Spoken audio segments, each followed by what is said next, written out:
Olá, seja muito bem-vindo ao Edcast. Hoje a gente vai falar de boteco. Boteco pelo lado bom e pelo lado ruim. O bom de ser boteco. O ruim, a gente vai falar como é que foi o perrengue durante a pandemia. Daqui a pouquinho você vai saber mais detalhes. Antes eu tenho alguns recados para você. O primeiro recado é, se você tem uma ideia na cabeça, quer transformar em podcast, videocast, procura a Fornexus, agência especializada no assunto. Você chega com a sua ideia e sai daqui com o seu produto pronto, editado, preparado para as redes sociais, para o seu canal do YouTube, para as plataformas de áudio, tudo prontinho para você colocar a sua ideia para fora, colocar a sua ideia para as pessoas avaliarem. Então, se você quer mais informações, os contatos da Fornexus estão nos comentários fixados desse vídeo. Chamo a sua atenção também para useripple.com.br. A Ripple é uma fabricante de roupas aqui do Espírito Santo que produz umas roupas muito legais, bonitas, confortáveis, de ótima qualidade com excelente preço. Você entra lá no site da Ripple, escolhe as suas peças, camiseta, bermuda, tem uma linha de bonés agora também, tem roupa feminina. Então você entra lá, faz as suas compras, enche o seu carrinho, na hora de pagar você digita o cupom EDUCA20 e você tem 20% de desconto. Roupas super legais e ainda com 20% de desconto. Não perde tempo, vai lá no site da Ripple. A gente também está em todas as plataformas de streaming, Apple Podcast, Google Podcast, Deezer, Spotify, Amazon Music, onde você procurar o Edcast, você vai usar. Então vai fazer uma atividade física de manhã, dar uma caminhada, dar uma corrida, está na academia, pode ouvir o Edcast. Está num engarrafamento, está tudo parado, o trânsito está ruim, coloca o Edcast no rádio do carro lá, que vai passar muito mais rápido, esse tempo vai voar, você vai ver só, porque as conversas são super interessantes. Mas a gente precisa encarecidamente que você se inscreva no nosso canal, acione o sino das notificações, compartilhe o nosso conteúdo por aí, dê like no nosso conteúdo, é importantíssimo para a gente crescer cada vez mais e cada vez mais trazer conteúdo de qualidade para você. E eu tenho certeza que você vai se surpreender com o conteúdo que a gente tem aqui. Você pode, essa entrevista não é muito legal e tal. Começa a ver. Eu desafio você a começar a ver. Você vai se surpreender com as histórias que a gente tem, que são histórias muito legais. E a gente também está na TV Ambiental, canal 525 da NET. Então, todos os lugares, todas as plataformas têm o Edcast, então você não tem motivo para não assistir a gente. Agora, a gente conversa com o presidente do Sindibares, o Rodrigo Vervloé. Tudo bom, Rodrigo? Beleza? Tudo que é certo. dono de 2 bares também famosos aqui, o Ensaio Botequim, né? E o 40 Graus, é isso? Exatamente. São na Praia do Canto ali, não é isso? Exatamente. Primeiro, agradecer o convite. Legal. Estou muito feliz de estar aqui Uhum. e estar participando do programa. Legal. Passou perrengue na pandemia? Mas um perrengue histórico, né? Que a gente não deseja para ninguém mais esse período tão duro que foi esses 2 anos, que ainda vão deixar marcas por muito tempo. Ainda está rolando, né, a pandemia, a gente ainda está em pandemia, né? A gente teve recentemente, a gente estava conversando antes aqui, a gente teve recentemente o governo liberando as máscaras, né? Não precisa mais usar máscara, tá todo mundo liberado. E aí apareceu um monte de pai dessa criança também, né? Não, na verdade, o governo acabou de liberar as máscaras aqui do Espírito Santo, muito à frente de vários outros estados e foi, inclusive, atendendo o pedido nosso. Essa semana chegou para nós a resposta, né, formal desse pedido, que nós tínhamos dado entrada lá atrás. Foi a entidade que pediu. Foi a entidade que pediu, oficiou. Solicitou. Falamos disso muitas vezes nos jornais, isso até foi noticiado. E agora vem a resposta formal atendendo o pedido, que, graças a Deus, a gente pode agora voltar a mostrar os sorrisos para os nossos clientes, que é o que a gente mais. Muita gente não precisava mostrar o sorriso também, não. Muita gente feia, não precisava. Ali o Bruno, por exemplo, podia continuar usando máscara. E a campanha aí do pessoal que pode continuar com a máscara, isso que é muito legal. Mas como é que foi, cara, esse negócio de lidar com a pandemia para quem tem bar e restaurante? A gente viu esse perrengue, a gente conversou com algumas pessoas aqui, a gente conversou com a Bárbara Verzola, que é a chefe do Sueta, que falou que passou um perrengue danado, eles tiveram que remodelar a forma de atuar, né, a forma de trabalhar, para poder sobreviver. Muita gente não sobreviveu, né? Como é que foi isso, cara? Então, Edu, foi uma novidade no início para todos nós, né? Desde o início a gente teve como princípio manter o máximo de empresas abertas, funcionando, né? Porque desde então a gente entendia que nosso setor sabe sim lidar com a circulação de pessoas de uma forma responsável. E o setor formal como um todo é quem pode realmente dar a segurança à população.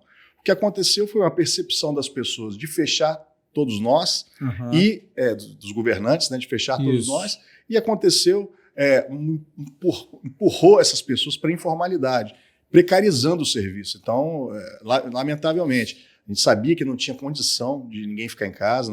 Nós estamos donos de bar, a gente tem contato direto com o cidadão, com os nossos funcionários. Então a gente sabe como é a vida de cada um.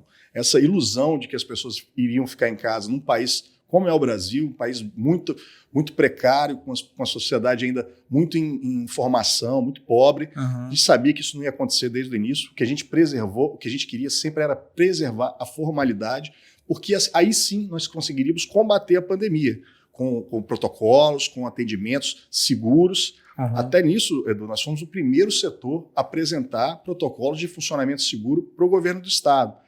Que foram acatados? Foram acatados. Parte deles, inclusive, viraram portaria do governo mesmo, e fizemos sempre um trabalho de mostrar que nem falo que o nosso setor é essencial, porque é essencial toda atividade que as pessoas vivem disso para levar, que gera emprego, e leva a comida para casa, para a família. Exatamente. Mas o nosso setor precisava alimentar aquelas pessoas que estavam no hospital, a área de segurança, os policiais, os bombeiros.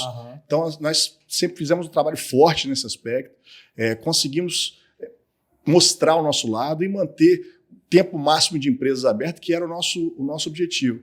Infelizmente, por conta de várias restrições, de várias idas e voltas, muitas coisas que não foram explicadas cientificamente, hoje as coisas são mais claras. Né? No começo a gente ficou completamente perdido. Completamente perdido. E assim, hoje as pessoas já olham para trás com certo critério. Na época, todo mundo estava desesperado. Exatamente. E se fechou, se foi tomando medidas muitas vezes atabalhadas, que refletiu demais no nosso setor, né, que era sempre era um reflexo assim de vai fechar bar, vai fechar restaurante.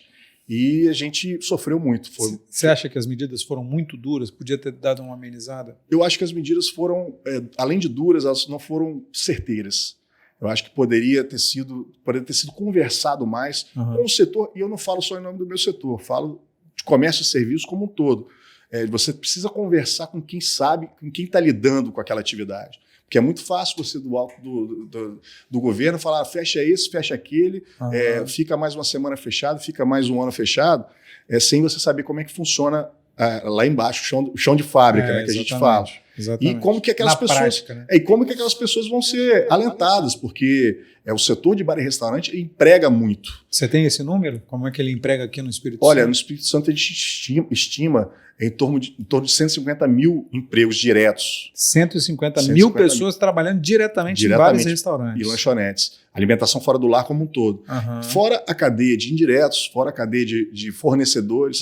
É muita gente. E assim, nosso setor ele é formado eminentemente por micro e pequena empresa, que é aquela família que está ali com o pai na cozinha, o filho no caixa. Esse tipo de empresa ela não tem como suportar sequer um dia fechado. Quem dirá um mês, quem dirá um ano fechado. Um ano, como foi isso tudo. E essa família ela ficou desalentada. Não era incomum eu receber ligações de empresários que estavam... Alguns me davam os parabéns pela luta e lamentavam que não estavam mais na luta, porque estavam desistindo, e muitos pedindo muita ajuda porque estavam fechando, não tinham nem onde buscar o próprio sustento. Você tem esse número de quantas empresas desse setor fecharam por causa da pandemia? A gente estima que 50% das empresas reduziram desse setor. Algumas foram para informar 50%. Nós ficamos sob medidas de restrição. 2 anos. 2 anos. Pouco menos de 2 anos. Então, assim, como eu falei, uma economia muito pequena, muito familiar, que não tem como suportar. E o que aconteceu foi que essas pessoas todas foram para a informalidade. Não se conseguiu buscar o que tinha essa ilusão de ser, que é em casa, essa história que hoje em dia está claro que foi uma bobagem. Você acha que foi uma bobagem esse negócio sem dúvida, sem dúvida. No Brasil, sim, viu, Edu? Eu acho que, claro que cada país teve que lidar de uma forma, é uma situação complexa, mas o Brasil não tem condição de você fazer isso, porque nós temos... E assim, eu até uso o exemplo que é um exemplo talvez extremo, mas nós temos bolsões de pobreza que sequer sabiam que existia pandemia, que sequer sabiam que existia vírus, pessoas que sequer têm assistência médica para outras doenças, já estão à mercê de várias doenças. Era só mais uma. Essas pessoas não ficaram em casa, não teriam sequer como ficar. E esses bolsões, essas periferias, todas continuaram a vida normal. As pessoas que estavam na formalidade foram para lá trabalhar na informalidade, continuaram convivendo normalmente, e o setor formal foi pagando um preço indevido porque não tinha eficácia alguma para combater a pandemia. Muito pelo contrário, o setor formal teria que ser aliado, funcionando como? Com segurança, com os protocolos, que o setor formal tem capacidade de controlar, e não a informalidade, lamentavelmente. E por isso que eu acho que assim, foram medidas não certeiras, não é que foram não eficazes. E essa retomada, como é que está sendo essa retomada? Você tem reparado que essas pessoas estão voltando para o mercado? Como é que está esse movimento nesse setor de bares e restaurantes e lanchonetes? O setor ele tem uma característica de se regenerar muito fácil, né? Porque até pessoas que saem de emprego, saem de outros setores, eles veem no bar e restaurante como um lugar... Uma opção, né? É uma opção que todo mundo acha que tem um pouco dessa vontade de estar... Mas não é fácil. Né? Não, nada ser botequeiro não é fácil. Nada fácil. Então ele regenera muito facilmente, mas com outras pessoas, né? A gente não pode esquecer dessas pessoas que ficaram pelo caminho. Muitas tiveram fins trágicos, né? Que nem veio ao caso colocar, mas assim, o setor ele acaba se regenerando por outras pessoas que vêm entrando no setor e empregando muito, né? A gente emprega muito, acaba que consegue retomar essa geração de renda e emprego. Mas o setor muito machucado, todo mundo muito endividado, uma inflação que vem apertando, né, que a gente não passa para o setor. Inclusive, essa semana saiu uma reportagem de uma pesquisa mesmo que foi feita em termos econômicos, que o setor de bar e restaurante é o que menos repassa a inflação para o consumidor final.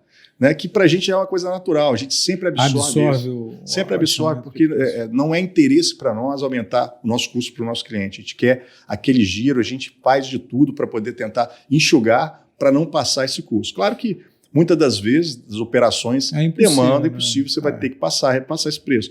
Mas o nosso setor foi constatado que é o que mais segura esse preço. Imagino que uma porção lá de carne de filé com fritas, por exemplo, deve estar uma exorbitância, porque a batata tá cara pra caramba. E o filé nem fala, né? Filé é impossível comprar. Qual foi a última vez que você comprou filé mignon, Bruno? No supermercado? Você nem lembra?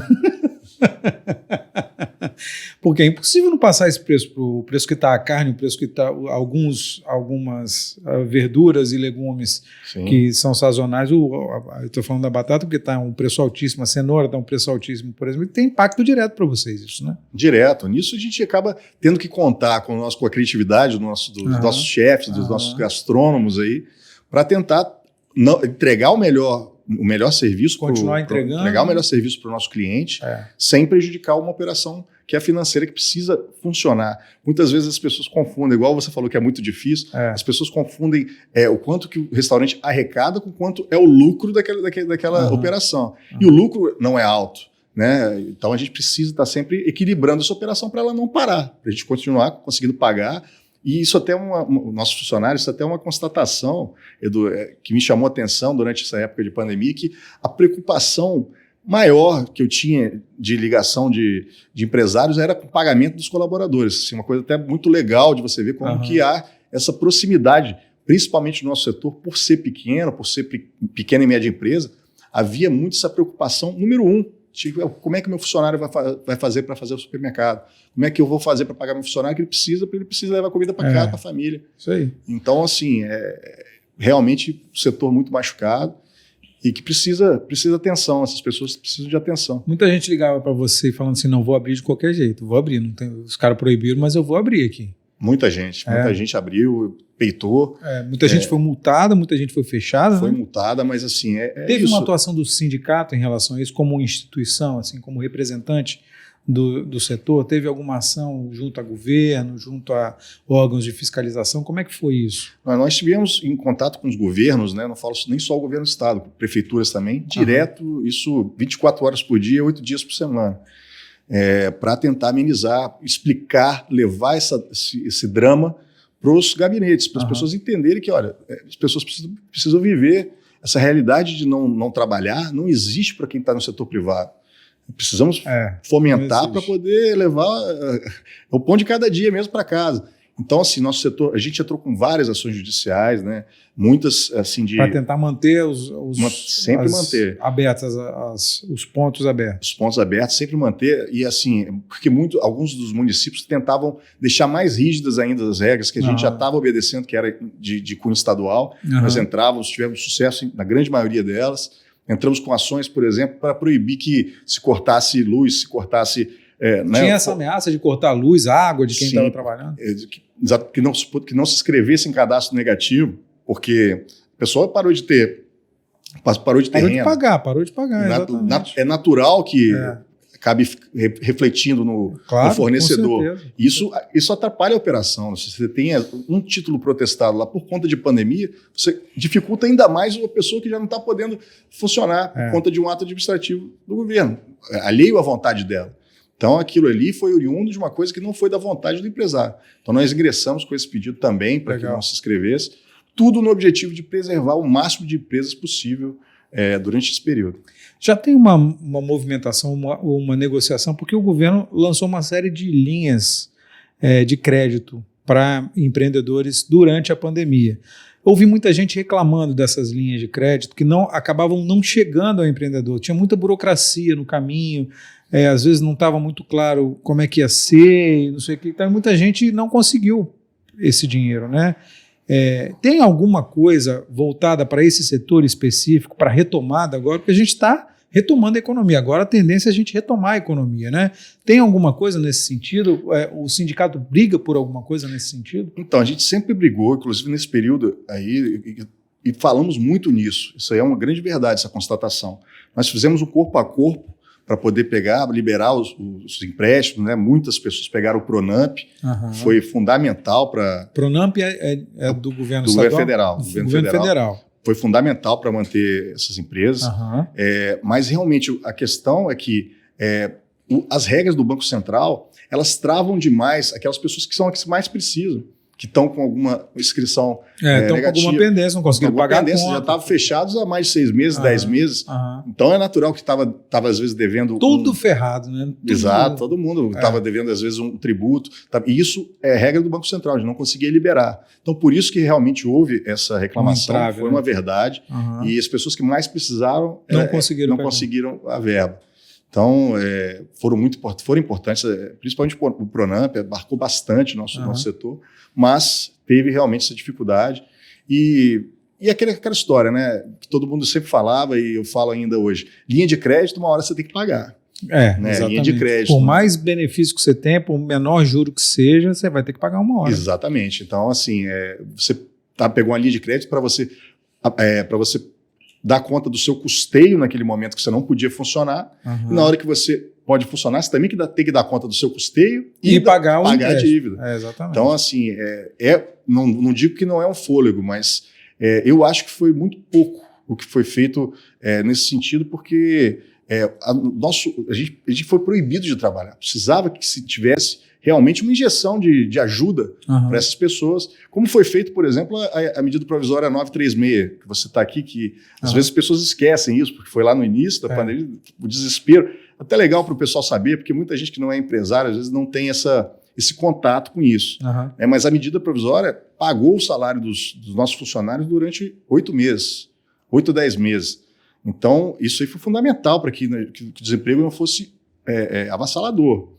Então, isso foi muito importante. O Pronamp foi muito importante, mas, assim, linha de crédito apenas não nos basta. A gente precisa realmente precisava naquela época, e precisa, um setor ainda machucado, precisava realmente de uma compensação, porque a gente estava fechado por uma coisa alheia à nossa vontade. Então, realmente, houve esse problema com as linhas de crédito. E, como eu falei, a linha de crédito, a conta chega, e está chegando agora. Exato, e tem que pagar, não tem que pagar. Você acha que as medidas que o governo do Estado tomou foram as mais corretas para a pandemia? Como é que você acha que foi a condução da crise da pandemia pelo governo do Estado? Olha, então, como eu falei, Edu, eu acho que as medidas foram pouco eficazes. É compreensível que no início da pandemia você tenha... medidas erráticas, porque está todo mundo sem saber, ninguém sabia naquele momento o que era, você via olhar para a Europa, olhar para a Nova Zelândia, olhar para a Ásia, tudo se perdeu demais. Cada um falava uma coisa, né? A imprensa vinha com diversos infectologistas que cada um falava uma coisa. Que, aliás, é até uma coisa curiosa, né? Como é que se tem especialista para qualquer opinião. É curioso. Então, eu acho que no início você até tem uma tolerância com medidas erráticas, medidas que não são eficazes. Só que depois de um ano dessas medidas, elas continuaram sendo reimplantadas, e aí realmente a gente não tem como entender, como compreender. Culpar a falta de conhecimento. Exatamente. Então, eu acho que foi feito, o erro foi repetido. E isso a gente lamentou muito, escrevi sobre isso, falei muito sobre isso, porque não dava para, depois de um ano, você querer dar as mesmas desculpas de um ano antes, das mesmos desespero de um ano antes, de um ano e meio antes. Precisava já ter uma adequação para que você colocasse a sociedade para andar com segurança, naturalmente, com o sistema de saúde montado, que era o primeiro discurso lá, não, vamos fechar para preparar o sistema de saúde. Fechou, 2 anos ficou fechando, preparando o sistema de saúde. Então não era isso, né? Não era a questão. Qual foi a medida que você achou as medidas que você achou que foram as mais equivocadas? Que mais tiveram impacto e que você acha que não precisava ter sido desse jeito? Me vem em mente aqui uma que eu repudiei muito, que era aquela questão de você tinha limite de funcionamento durante a semana até 10 horas da noite, por exemplo, uma dessas variações de horário, e no domingo você só podia funcionar até 16. Não faz sentido por várias razões, porque muitas operações do nosso setor, o domingo é o dia mais importante. Para outras, a sexta é importante, para outras, o sábado é importante, mas pizzaria, lanchonetes, o domingo é o mais importante. Eles vivem o mês para aquele dia da semana. Então, qual era o sentido de você fechar, não deixar uma pessoa que os templos eram permitidos, né? A pessoa saiu da igreja, saiu do templo, saiu do seu culto religioso. Aí, por que ele não poderia comer uma pizza com a sua família? Num ambiente controlado, num ambiente formal, com segurança. Então, você vê que são medidas que são desencontradas e sem razão de ser. Qual é o fundamento científico disso? Não temos, até hoje não compreendemos e não vamos compreender, porque não tem sentido. Mesmo a restrição de horário, eu acho que ela foi muito mal pensada, porque se você se você aumentar o horário, ampliar o horário, e de tudo, né, de circulação de ônibus, de funcionamento das coisas, você espalha a população nesses horários. Se você espremer o horário... A lógica é essa. Se você espremer o horário, você junta mais pessoas num horário reduzido. Então, vai de encontro lógico ao que se falava. Então, as premissas não... E aí isso virou guerra política, virou briga política, briga de narrativa, guerra de narrativa. Exatamente, a gente se prejudicou muito com isso, com essa briga política, né? A gente estava no meio dos canhões, fogo cruzado, cada um querendo puxar para o seu lado, fazer mais confusão, onde a gente precisava se unir.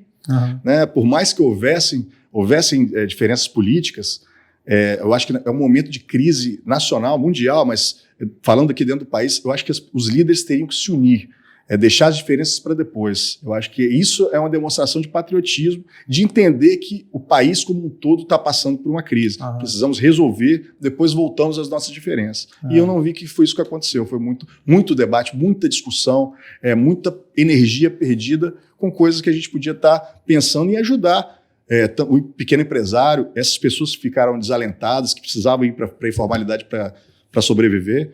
Isso foi deixado de lado, infelizmente. Agora, cara, 2 bares, presidente do Sindibares, presidente também da associação, não é isso? Isso, Associação Brasileira de Bares e Restaurantes. Como é que faz para fazer isso tudo ao mesmo tempo, bicho? Rapaz, principalmente nesses 2 anos aí, eu acho que eu tô devendo umas horas de sono para mim mesmo. Mas, assim, a gente tá levando. Você é casado? Sou casado. Sua mulher deve gostar bastante disso, né? Reclama, mas a gente tem que dobrar, tem que dar jeito. E ela entende também que é uma missão importante, que a gente tem... Cada um faz o que gosta, faz o que gosta e faz o que tem o dom para isso. Então, assim, o acaso me colocou de frente para uma situação muito drástica e ela entendia porque... precisava ser combatido, precisava ser falado, né? O lado do pequeno empresário, do comerciante, precisava ser gritado, que era quem estava sendo sufocado. Então, essa bandeira foi compreendida, não só por ela, pela família, pelos amigos que também ficam de lado, mas era necessário aquele momento. Mas os amigos reclamavam muito mais porque não tinha um boteco para tomar uma, né? Exatamente. Tava fechado, né? Pois é, uma coisa que foi tão importante, né, Edu? Até a gente fala brincando, mas hoje as pessoas veem como a convivência é importante para a vida das pessoas. É verdade, a gente viu na pandemia. Viu na pandemia quanto que você sentar com seu amigo para jogar conversa fora, para se divertir, para ver o seu time do coração, é importante. Fez muita falta mesmo, é verdade. Muita falta. Então, é exatamente isso. Os amigos reclamam e todo mundo agora está vendo a importância. Legal. Mas você fica nos seus bares? Fico lá. A noite toda, final de semana todo? Eu tenho gerente também para controlar isso. A gente vai se revezando. A gente está sempre... Porque você falou da vocação aí. A vocação do dono de boteco é ficar atrás do balcão e atender até a última pessoa, né? Falar com todo mundo. Falar com todo mundo, exatamente. É isso aí. Isso aí. É um prazer. Mas você tem essa vocação? Você tem isso, cara? Eu creio que sim. Estou há 10 anos nesse mercado. 10 anos você está? 10 anos. Acho que a gente tem coisa para contar positiva aí. E deu certo, né? 10 anos já é uma pequena história. Qual a maior dificuldade que você teve no começo, assim? Você começou com um bar? Com um bar. Qual era o bar? Com o Ensaio Botequim. Com ensaio. Na Praia do Canto, né? Eu era advogado de formação, sou advogado de formação, né? E assim, a grande dificuldade é que você entra num meio que é muito difícil, as pessoas não entendem, porque o bar, ele além do serviço, que você quer o serviço ali, do garçom te tratando legal, de uma música legal, de um ambiente legal, ele é comércio também, que você tem que tratar esse lado, e ele é indústria, porque ele faz as coisas lá. Então, é um meio muito difícil de você lidar. Então, eu acho que você cai nesse meio, tem muita coisa que você vai batendo cabeça, principalmente o meio da noite também, que é peculiar, muita coisa acontece, precisa... É verdade. Então, realmente... Você já viu muita coisa acontecer? Muita coisa que é impublicável aqui. Não, aqui tudo é publicável, cara. Aqui você pode falar o que você quiser. Então, você se lembra de algum caso que tenha acontecido que te chamou a atenção na noite? Tem de tudo, assim, tem muito eu penso assim, as pessoas acabam se extravasando um pouco mais, né? São ambientes de descontração. Você já tomou o calote? Eu tomei não, isso tem que ser tratado como presente. Como presente, não presente. Não como presente dado, não, como verbo presente. Presente de grego. Verbo presente, porque isso, lamentavelmente, é uma realidade. É né? mesmo, você toma muito calote, cara. Todo o setor ele toma calote, né? A gente mas luta como é para que isso. O cara pede, vai embora, simplesmente as vai pessoas, embora. infelizmente, têm esse mau costume de tentar burlar, não entender que aquilo ali é o trabalho de muitas pessoas, não só do empresário. Eu acho que a pessoa fica olhando aquela casa, aquilo ali é do garçom, daquela pessoa que serviu a ele a noite toda, do cozinheiro que serviu a ele a noite toda. Eu tenho para mim que o nosso dever como donos de restaurante, donos de bar, é muito nobre, que é servir a população. Então, a gente fica triste com o calote porque é uma desvalorização desse ato que a gente está ali de braços abertos para recebê-los. Você já conta com esse calote, cara? O setor ele tem uma percentual de margem de calote. De quanto? 2% é baixo, mas era para ser zero. Era para ser zero. Tinha que ser, tem que ser zero. A gente trabalha para que o país evolua a um ponto de ser zero.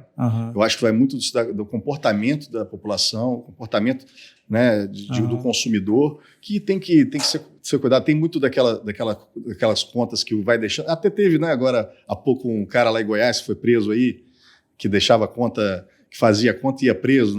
Não vi não. O cara que fazia conta e ia preso, depois foi para outro estado. Isso acontece muito daquelas contas gigantes, vão deixando os caras para o final, e o cara no final...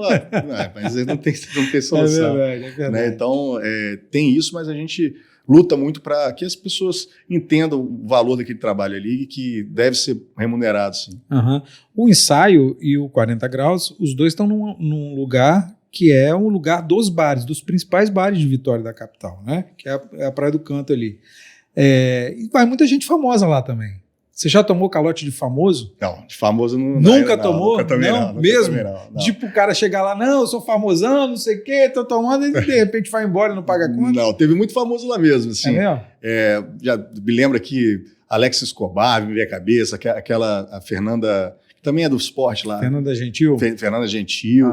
Tô lembrando agora do esporte, mas teve já teve cantores, né, dupla sertaneja, do pagode, sempre foram. Ninguém te deu calote. São ótimos clientes, então não posso reclamar. Você não tá fazendo só propaganda dos caras, não liberando, não. Dando uma liberada neles. Não, são bons clientes, muito legais, sempre trataram muito bem os fãs que vêm conversar com eles, então eu só tenho histórias positivas nesse aspecto, ainda bem. Legal. Como é que você faz para tocar 2 bares ao mesmo tempo? Olha, a gente tem que, nesse setor como um todo, tem que ter uma equipe boa. E eram três, Eram três. A gente acabou se desfazendo de no meio da pandemia. Como é que foi isso, cara? No meio da pandemia, você teve que se desfazer do bar? Pois é. A gente teve que se desfazer porque realmente não podia funcionar, né? Então, a gente vendeu esse bar.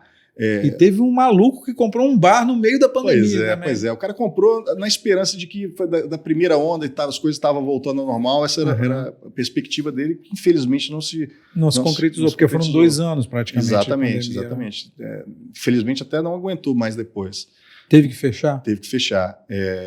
Mas assim, a gente depende muito de equipe, né? O mais importante, eu acho que em todas as empresas, pelo que a gente vê, mas nosso setor, como ele depende muito do ser humano, né? É a pessoa estando lá com contato humano né, com o seu cliente.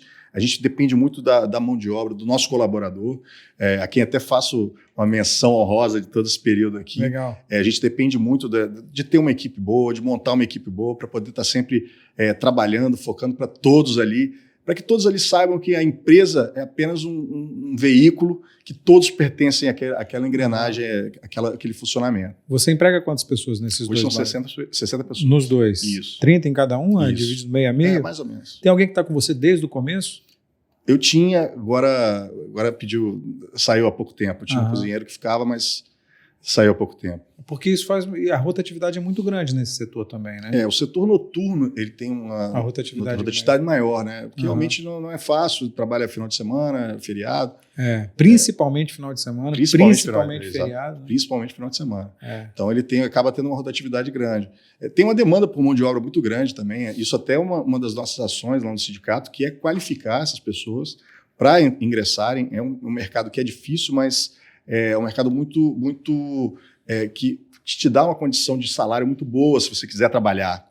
Então, mais do que as pessoas que trabalham de segunda a sexta, segunda a sábado, no horário comercial. Então, a gente tem muito essa qualificação porque há uma demanda muito grande de mão de obra por conta desse turnover, né? Desse giro de funcionário. Tem curso de psicologia lá para garçom? Porque garçom é tudo isso, né? Psicólogo, além do garçom, né?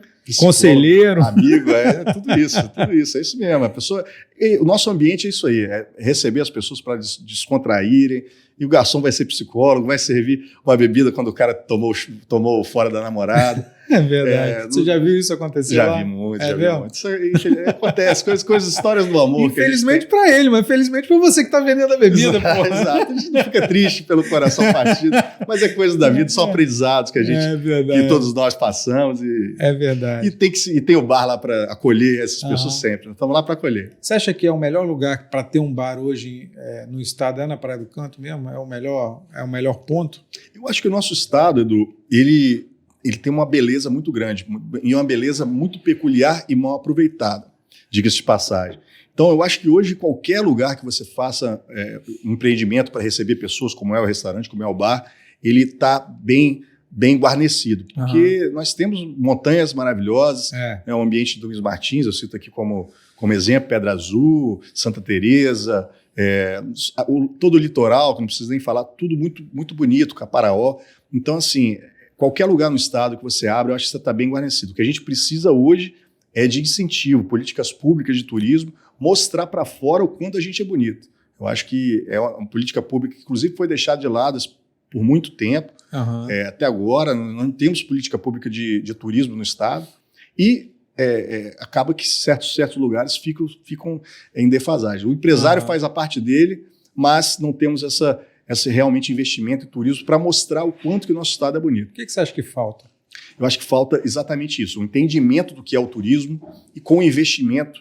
Porque esse investimento público, você acha que tem investimento sem dúvida, a política pública de turismo, que esse investimento, sem dúvida, é um investimento que volta 3, 4 vezes mais pro estado em benefícios, em emprego, enfim. Assusta não, é só aguinha, Aqui não é o seu boteco não, que podia ter uma cervejinha, um negocinho mais diferente. Mostrou ali para a galera que estamos de leve aqui. Mas enfim, então assim... Tem cachaçinha aí, se quiser. Isso aqui tem uma cachaçinha boa aí. Fizemos uma entrevista com o Dr. Pedro Célia, da Princesa Isabel. Ele deixou uma cachaçinha. Ainda tem, será? Tem. Será? 70% de garrafinha. Os convidados estão bebendo pouco, então. Não vou levar lá. Não, deixa aí. É muito boa para vocês, Isabel. É muito boa. Excelente, excepcional. Premiada, muito boa. Ele deve estar lançando por agora um rum agora. Lançou o gin, que é o Mar Gin, e está lançando. Eu não provei. E está lançando um rum, vai lançar um rum agora. Bacana. Aliás, o nosso estado tem sido... Tem possibilidades, né? Tem gin. O gin do Dry Cat. Dry Cat, exatamente. Do Ari, né? Que o Marcos Boas virou investidor agora, sim, né? Sim. Que é o cara, é o Midas, né? Onde ele encosta. Sem dúvida. Vira ouro e tal. Isso nos traz muito orgulho, né? Tem muitas possibilidades, né? Como eu falei, o nosso estado ele tem potencial para muita coisa que... Eu falo que necessita política pública, porque tem o empresário ele tem o seu limite. Uhum. Nós investimos, nós fazemos o nosso melhor, bares maravilhosos, restaurantes maravilhosos no Espírito Santo, mas nós precisamos divulgar isso.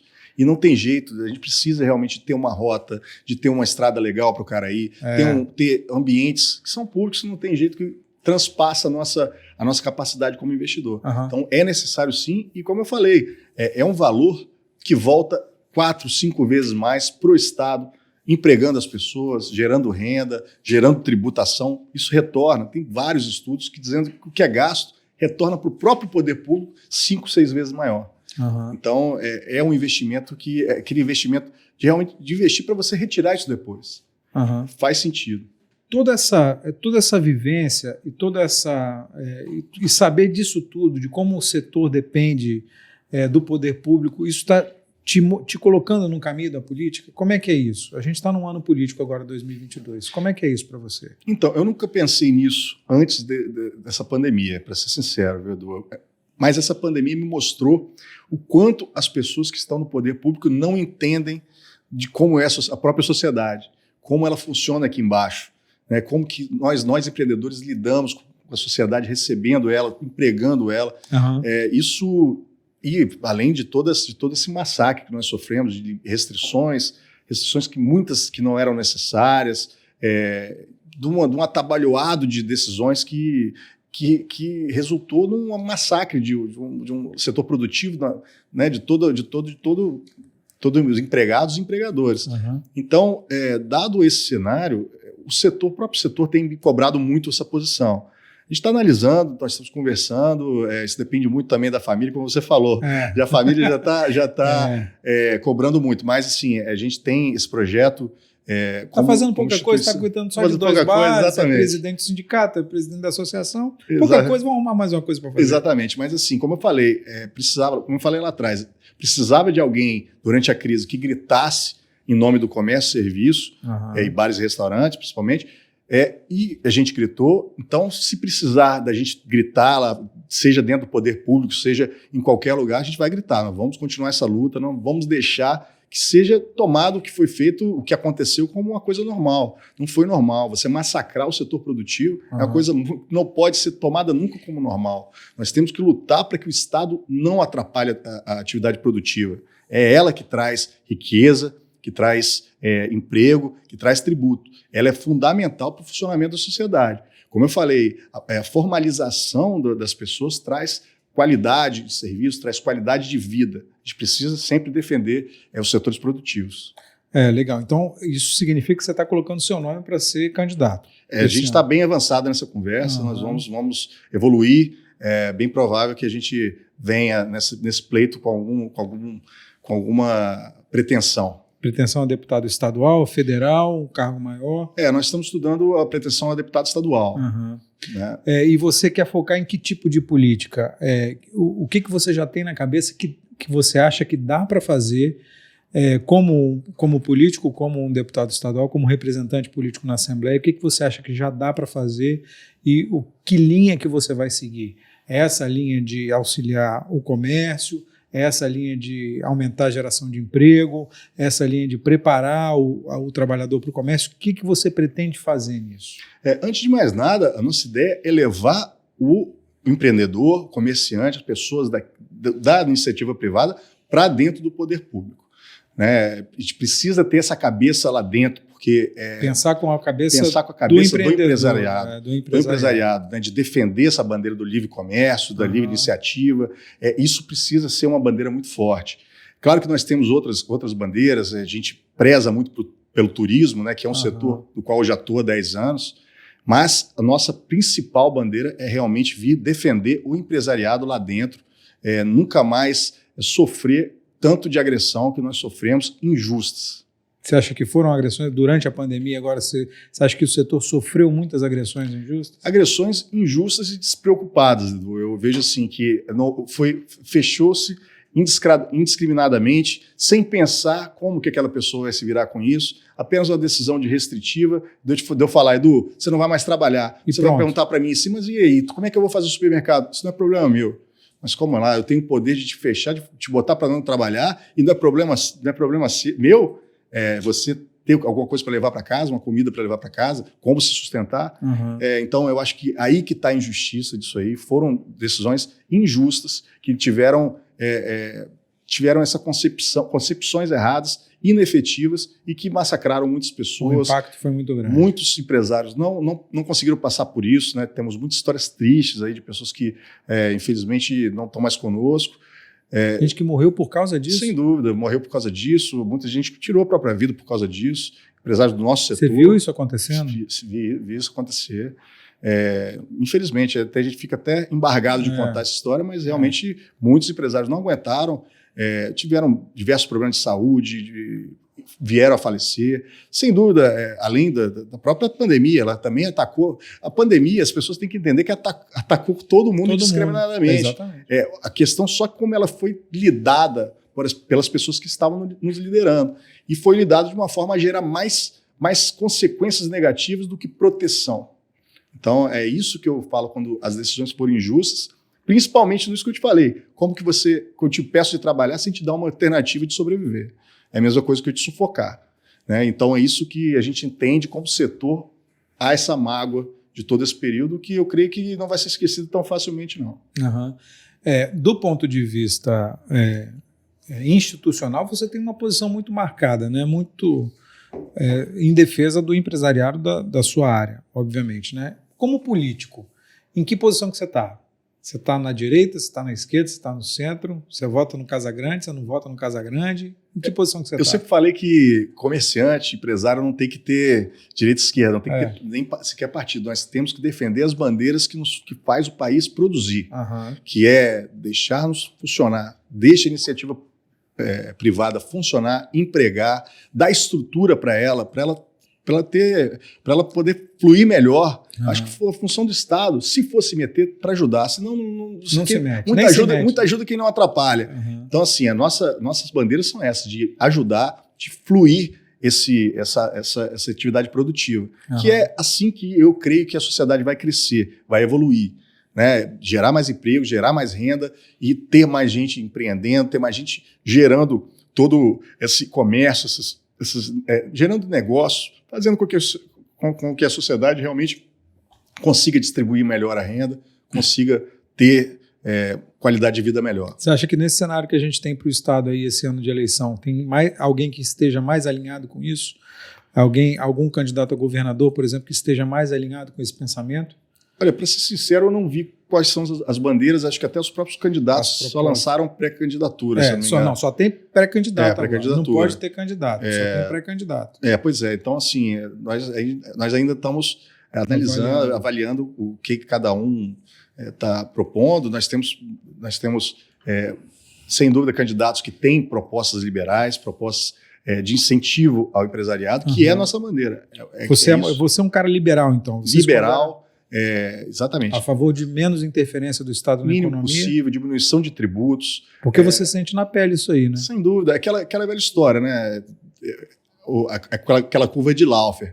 Quanto mais você aumenta tributo, menos você gera empreendimentos. Então, a nossa bandeira é essa. Liberal, diminuição de tributos para aumento de investimento, para geração de emprego. De emprego. Então, é isso aí que a gente prega. Quem tiver com essa bandeira vai nos ter ao seu lado, na trincheira, que é a trincheira de quem quer realmente ver um país melhor, um estado melhor, uns municípios melhores. Agora, rapaz, por que todo mundo reclama do serviço no Espírito Santo? Essa é uma pergunta de $1 milhão. Mas, na verdade, é o seguinte, eu vejo... Porque é ruim o serviço no Espírito Santo? Na verdade, eu acho que talvez até a referência das pessoas é um pouco equivocada. Você acha que é? Eu acho que sim, porque primeiro que o serviço no Espírito Santo ele é muito heterogêneo, isso vai variar de cada município. E também eu acho que a gente tem menos mão de obra, se você comparar com estados como São Paulo, você tem uma população muito maior. Então talvez isso seja, a comparação com São Paulo seja um pouco injusta.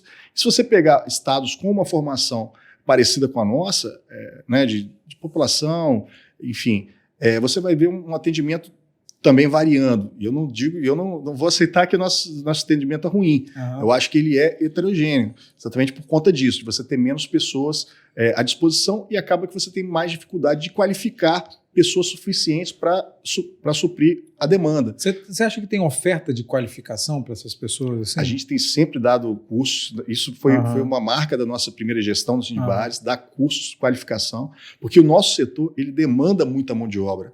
Então, a gente quer sempre gerar essa mão de obra e encontra dificuldade. Hoje, a gente tem dificuldade de achar mão de obra, já hoje, que nós estamos diminuídos por conta de quantidade de empresas da pandemia, mas encontramos dificuldade de encontrar mão de obra e aí que reflete, talvez, em alguns casos, uma menor qualificação. E aí, até voltando, a gente sempre acaba voltando nessa questão da pandemia lá, infelizmente, mas foi uma coisa muito marcante. Uma coisa marcante, pô. 2 anos de todo mundo exatamente, parado. Exatamente. Então, essa pandemia ainda piorou isso, porque muita gente foi para a informalidade. Então, para você voltar com essas pessoas para a formalidade, dificulta. Então, há essa demanda, escassez de mão de obra, o que acaba também dificultando a gente ter um serviço de excelência, mas podem ter certeza que nós fazemos o máximo. O esforço é o máximo. Não só como instituição, mas como empresários. Você acha como é que você acha que vai ser esse cenário pós-pandemia? A gente está entrando num cenário, está todo mundo com uma expectativa muito grande por um crescimento econômico agora, né? Como é que você acha que está esse cenário pós-pandemia? Você acha que a gente está embarcando nesse trilho aí de crescimento econômico de novo? Eu acho que sim. No que depender do empresário, a gente vai sempre ser perseverante para vencer as dificuldades e superar, levantar. Estamos nos levantando agora e vamos vencer, apesar de tudo, de todos. E eu creio que a perspectiva é boa. O nosso setor, Edu, é até curioso, nós entramos numa pandemia já vindo de uma paulada muito grande, que foi o período da Dilma lá. O período da Dilma para o nosso setor foi muito duro. Então a gente já vinha cambaleando. Vocês não tinham previsto a meta, não? Para quando chegar na meta, dobrar a meta? Dobrava a meta, exatamente. Exatamente isso. O período da Dilma foi muito duro para o nosso setor. Depois ainda veio a greve da polícia, né, aqui no Espírito Santo, 2017. Isso. Então, no momento que o setor estava cambaleando, mas se recuperando. Sempre vem uma porrada para o setor. Sempre vem a porrada. Sempre vem de algum lado. Né? A gente tá, mas essa pandemia, 2 anos, foi uma porrada... histórica, né? Acho que o mundo inteiro não esperava. E agora a gente está nessa perspectiva de, depois de 2 porradas, né, da Dilma, 3, né, na verdade, da Dilma, a greve, mas essas 2 não dá nem para comparar com a greve, porque com a pandemia. A da Dilma realmente durou uns 2 a 3 anos, e a pandemia também 2 anos, né, que a gente está vendo. Então, eu creio que agora nós estamos ladeira acima, trabalhando muito, e agora nós vamos decolar sem dúvida. Como presidente do Sindibares, você é um cara que tem informação privilegiada. Você sabe quem chega, quem está chegando no estado. E a gente vê que alguns empreendimentos que vêm para o estado acabam não ficando muito tempo. Como é que está esse movimento? Tem gente grande chegando no estado, grandes bares, grandes franquias, grandes restaurantes. Como é que está esse movimento? Pois é, você vê como o mercado está agitado, porque está com ânsia de abertura de novos empreendimentos. O Estado tem essa oferta, o público daqui é fiel, gosta de gastronomia, gosta de sair, e a gente vê, as grandes franquias estão vindo para cá, novos empreendedores também. Fala aí para nós quem, pô. Vou fazer propaganda? Não tem problema. Tem que cortar essa parte aí. Por quê? Aqui é direto, vamos direto. Aqui não tem corte, pô. Quem está chegando aí? Então, vou falar perto de mim lá, tá abrindo o Coco Bambu, que já tem, tínhamos né? em Tem aqui em Vila Velha. Vila Velha, tá abrindo na Praia do Canto, tá abrindo o Boteco Boa Praça. Que abriu agora, tá gigante, o Boteco é gigante. São concorrentes? Não, nós não somos concorrentes. O nosso setor não é concorrente, nosso setor ele se agrega. Isso, inclusive, também é uma das lições que você tinha me perguntado o que foi dificuldade, as várias lições que você vai aprendendo durante esse período de aprendizado, de início de bar e restaurante do setor, é que o setor se complementa. Ninguém vai almoçar no seu restaurante todo dia. Você precisa de ter uma variedade de restaurantes, de bares, Pra naquela pessoas região, para as escolherem, pessoas né? terem até como consciência, olha, vamos lá que a gente vê qual que vai ter. Por isso que você acha que, por exemplo, a Praia do Canto é um ótimo ponto, porque ali estão concentrados os principais empreendimentos de gastronomia, de bar. É ali que tá todo mundo. Tem quantos bares ali? 15, 20, 30? O Triângulo das Bermudas, É, o ele é Triângulo. muito tradicional no Espírito Santo, eu acho que Aham. até também é pouco valorizado em termos de propaganda dele, porque é realmente uma zona boêmia muito importante, tem Aham. toda uma história de pescador lá, que é muito bacana, e realmente... Hoje não tem nada a ver com Não, pescador não lá. tem, não tem, mas não, que é a origem, né, Porque é do lado do canal ali da entrada. até a origem do nome é muito curiosa, né, que é onde os maridos se perdiam das esposas, por Era isso perdido, todo mundo dava. se perdia, por isso o Triângulo das Bermudas. Mas assim, é uma zona de turismo muito forte para a gente, na cidade, até referência no estado. Aham, Para a gente é muito orgulho fazer parte disso há 10 anos, estar lá levantando a bandeira, aham. né? Foram muitas dificuldades, agora mais uma e estamos firmes lá. Mas facilita essa concentração, facilita para o consumidor e facilita para os empresários também? Na verdade, a gente até já vem trabalhando o projeto dos polos gastronômicos já há alguns anos, né? Isso é um projeto do sindicato. Do Sindibares. A gente criou vários polos gastronômicos, lá é um deles, é o polo Aham. gastronômico do Triângulo das Bermudas, e sem dúvida nessa concepção de que você tendo um polo de opções de gastronomia, você tem não apenas de você atrair mais gente, mas você tem chance de você se organizar melhor, seja em coleta de lixo, seja em compra de produtos. Aham. Pode se juntar para comprar mais barato. Exatamente. Então, essa concepção de organização daquelas pessoas daquele ambiente, de empresários, como eu falei, que não são concorrentes, são complementares, você acaba tendo um resultado melhor. Então, a gente vem fazendo esse trabalho de polos gastronômicos. Hoje nós já temos o polo gastronômico Do Triângulo. do centro da cidade, da Curva da Jurema. Aham. Nós temos, agora estão saindo os polos gastronômicos de Vila Velha. A gente já vai agora marcar de assinar, de lançar os legal. primeiros. Por agora? Por agora. Aham.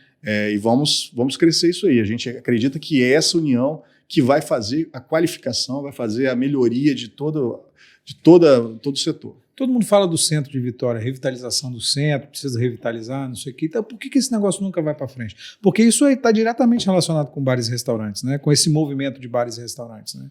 Então, pois até essa pergunta até responde uma outra que você estava em dúvida da questão do investimento público, onde que o investimento público entra nesse tipo de Isso. Essas políticas situação. públicas, né? Exatamente. Você tem um centro da cidade que teve um movimento até natural da cidade, houve alguns como se diz, alguns departamentos públicos, muitas pessoas saíram de lá, você tinha um fluxo de gente... É um movimento natural de qualquer cidade. Né? Mudança de cidade que precisa, para você fomentar, você não pode abandonar uma área, mesmo que haja essa migração de algumas repartições públicas ou até de comércio, você não pode deixar aquela área da cidade se deteriorar. Então é esse momento que você precisa do poder público para equilibrar isso, né? Você realmente incentivar as pessoas a irem lá, e coisas que às vezes não são complicadas, você fazer, de repente, fechamento de ruas para fazer, fomentar a cultura, fazer shows, fomentar o artista capixaba, isso atrai pra caramba, atrai as pessoas mesmo. E você traz as pessoas para aproveitarem as cidades. Né? Eu acho que o nosso grande desafio é as pessoas ocuparem as cidades. E o Bar e Restaurante ele faz muito isso, né? De chamar as pessoas para elas entenderem que a cidade que é a casa delas. Elas não moram no país, elas não moram no estado, elas moram nas suas cidades. Uhum. Então, trazer... É o que está perto das pessoas. Está perto dela, é a vida dela. Trazer ela para conviver com a própria vizinhança também, com a própria cidade, com as próprias pessoas. Receber o turista também, que é muito legal. O capixaba ele é muito caloroso em receber o turista. Então, essa que é a nossa proposta, de trazer as pessoas para ocuparem a cidade. Onde você não ocupa, onde você vai ver violência, onde você vai ver deterioração. Então, é isso que a gente prega, das pessoas virem aproveitar a própria cidade. Você acha que, por exemplo, o Rio fez uma revitalização da área da zona portuária lá por causa da Copa, por causa das Olimpíadas e tal. Recife fez uma revitalização do centro histórico lá. Aí tem vários bares e restaurantes lá no centro, criou um movimento. Você acha que falta isso aqui no Espírito Santo? Sem dúvida, a gente precisa de projetos dessa natureza. O centro da cidade mesmo colocou bem. Você já viu movimentação de projetos nesse sentido? A gente sempre escuta, mas eu acho que, como eu falei, a política pública de fomento ao turismo sempre foi muito abandonada. Você não acha que, de repente, o Sindbares podia criar um projeto desse e passar para o governo Nós do criamos, Estado? inclusive, já temos alguns projetos, mas esses projetos dependem de verba pública, né? Infelizmente, nós somos um ator que representa uma categoria. Está disposto, está lá, tem o projeto, mas exatamente, precisa nós de precisamos de colaboração, parceria, né? colaboração até mesmo por permissões, não só do dinheiro, não digo isso, mas de vontade realmente política, de permissões, de fazer daquilo ali um local onde próprio para ter isso. os bares e restaurantes, para ter um Exatamente. movimento noturno e tal, né? Exatamente. Aham. Qual o maior desafio que o setor tem hoje? Olha, o maior desafio que a gente está enfrentando hoje, primeiro, o setor está muito endividado por conta de tudo isso que passou. A gente precisa... Nós temos uma inflação muito grande, que, como eu falei, a gente segura muito para o consumidor final, mas acaba que espreme a nossa Vai marca. chegar uma hora que vai ter que aumentar o preço. Exatamente. Não tem jeito. Para a gente é muito ruim. E temos, no Estado, particularmente, essa defasagem de mão de obra. Estamos qualificando, a gente está em parceria com o Senac sempre, cursos nossos próprios, para qualificar as pessoas, para ofertar essa mão de obra, chamar as pessoas para o nosso setor e poder nos ajudar a servir a nossa população, o nosso turista. Qual que você acha que é a mão de obra mais difícil de conseguir para esse setor? Olha, não é fácil. Hoje garçom está muito difícil. A própria área da cozinha não tem sido fácil, viu? Realmente um apagão geral de mão de obra que a gente tem visto. Precisamos realmente fomentar isso aí. A gente tem fomentado para trazer, para poder melhorar cada vez mais o nosso atendimento. Qual que você acha que é a região mais promissora do Estado para crescimento desse setor? Olha, eu acho que toda a região do Estado, como o Estado ele é muito dotado de capacidade turística, ele tem Todos realmente... os lugares têm muitas possibilidades. Tem muitas possibilidades. Claro que os lugares menos explorados acabam tendo uma potencialidade maior de crescer. Mas ainda vejo que o Estado tem muito que crescer como um todo. Então, mesmo os lugares que já são tradicionais, como você falou, o Triângulo dos Bermudas, tem muito a melhorar, tem muito a ganhar. Mas, sem dúvida, aquele local que está menos explorado, cita aqui até mesmo o Caparaó, alguns lugares que precisam de até mais visibilidade, mais políticas, tem muito potencial de crescer. A própria região da 262, aí, tudo tem muito ainda a crescer. Eu acho que o caminho é esse. Precisamos correr nesse caminho porque vai refletir para benefício de todo o Estado. A gente teve com o Olavo aqui da Elci, cervejaria, né? Você acha que esse é um caminho também? Cervejarias artesanais, a gente vê esse movimento crescendo muito no Estado. Se pegar a Estrada do Caravaggio lá em Santa Teresa, por exemplo, tem um monte de cervejaria lá. Domingos Martins e Pedra Azul tem um monte de cervejaria.